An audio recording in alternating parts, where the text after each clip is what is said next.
Okay, so today's pepper review is going to be on the Chocolate Habanero. Alright, so let's take a closer look at the Chocolate Habanero.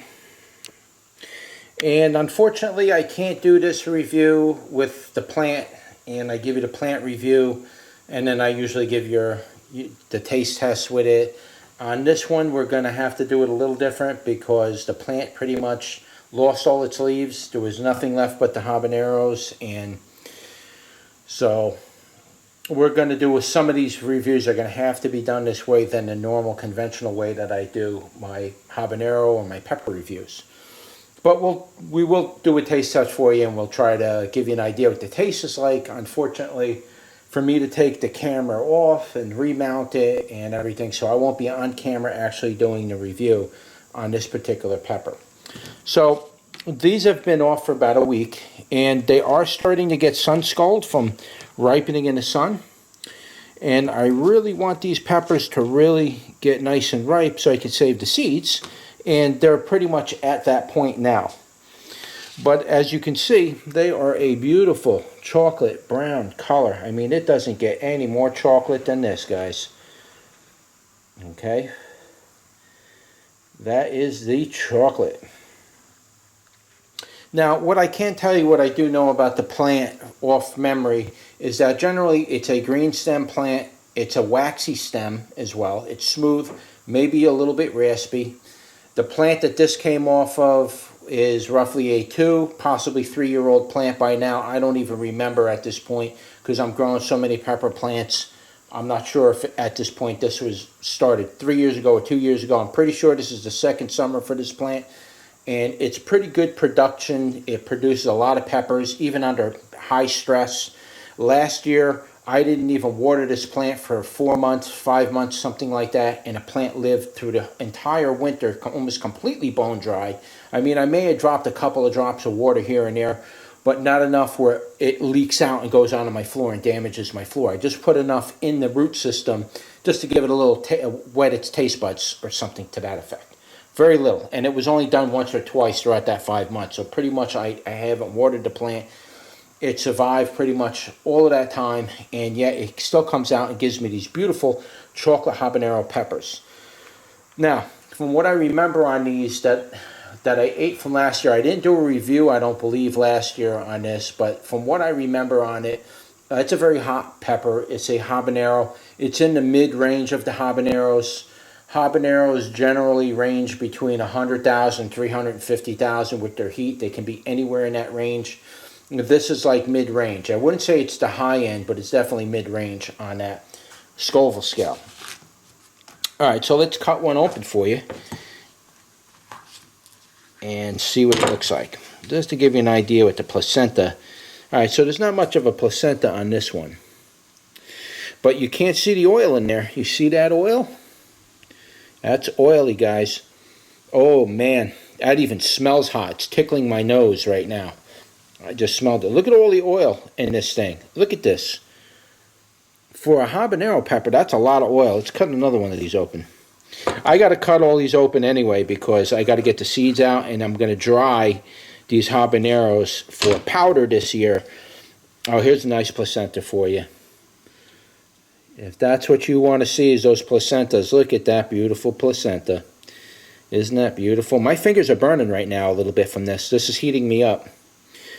But then again, I do so many peppers. I clean so many peppers right now. My hands burn pretty much 24/7, 7 days a week. And the more I wash my hands, the worse it gets. And some people are saying put lemon juice or something on it. That doesn't help you when you're constantly exposing yourself to hot peppers like this. That really doesn't do you any justice because I'm still burning. And no matter what I do, it just gets worse and worse and worse and worse. And I can't stop. I have to keep up with the pepper production or else they rot. These will get moldy in a matter of days after you pick them. If you don't clean them right away, some peppers will dry out with the seeds. But within a matter of days, most of them get black mold on the inside of the pepper, and they start to rot. And once that happens, the seeds are no good no more. So you really got to get to it. You can't waste time. And so the lemon juice I don't think is viable for me. Yeah, I could wear gloves at this point, but to be honest with you, it's going right through the gloves. I'm doing so many peppers, it goes right through them. And if you work really fast, you can get these seeds out of here pretty quickly and then wash your hands off with soap really fast, you know, within like 10 minutes or something like that, and you get most of the oil out of your skin. But no matter what, some of that's going to sink in, and eventually when you do as many peppers as I do, it's going to sink in and it's going to get down to the bone level eventually. I don't have the toothache feeling yet, but my hands, my whole hands burn, my palms and everything. Okay, so I'll put it this way, my hands burn so much, this hurts right now for me to grab this knife. It actually hurts my hand. Feels like the knife handle is on fire, and it's just burning my hands. Almost feels like my hands are swelling up a little bit. But I'm just going to cut open a couple more, and just to show you the insides, what you should expect on the insides of these things. And yeah, these got oil in them. That's actually scaring me. I mean, look at how much oil is on that thing. That's a lot of oil for a habanero. Usually these don't get oily like that. I mean, they look so harmless, don't they? Because they're chocolate brown. They almost look like a candy. Yeah, I can certainly assure you this is not candy right here. But we'll take a bite out of this, and we'll give you an idea what the taste is like.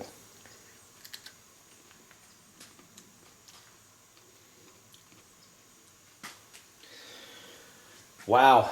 Okay. Heat-wise on this thing, this is mid to upper range on the heat. This thing is very, very hot. Heat-wise, I'm going to put this, like I say, mid to upper range, somewhere around 200,000 with the heat. This is very hot. Just eating half of those, just eating half of one of those, oh man, I could barely do this video right now. Oh. The heat is, when you swallow it, it kind of, you feel a warmth. When you swallow it, you feel the warmth go down into your stomach. It's not throbbing heat or burn throat heat, but you feel it when you swallow it. I'm feeling that right now in my stomach. That is definitely hot. That's almost the high end of the habaneros. I mean, the highest end habanero I've ever had was the Caribbean pepper, which I don't know if I have any of those growing, but that's one of the highest end habanero heats you're going to experience. That is really, really, really hot. That almost feels like in the millions. But this is close. This is probably just under it.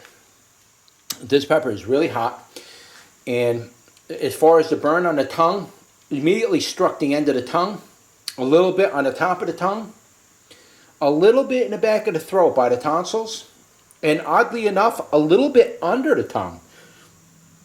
I've only had one other pepper do that to me, but not all the way under the tongue. I've had peppers where the whole bottom of under your tongue was cooking.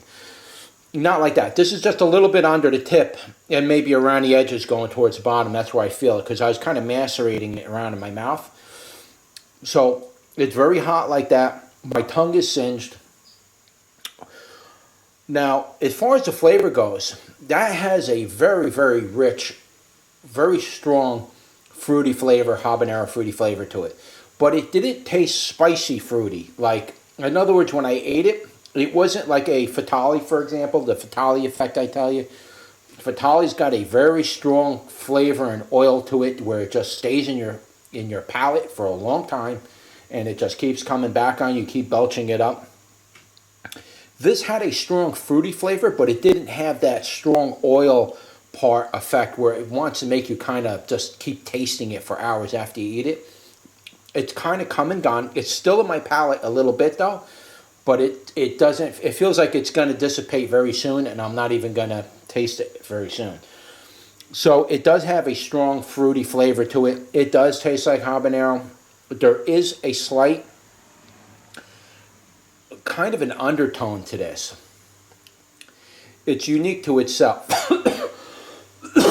It's very unique to itself. It doesn't taste like every other ordinary habanero.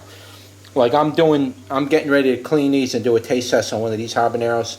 This is one of my 3-year habaneros from my 3-year plants. And these got a very typical habanero fruity flavor to it.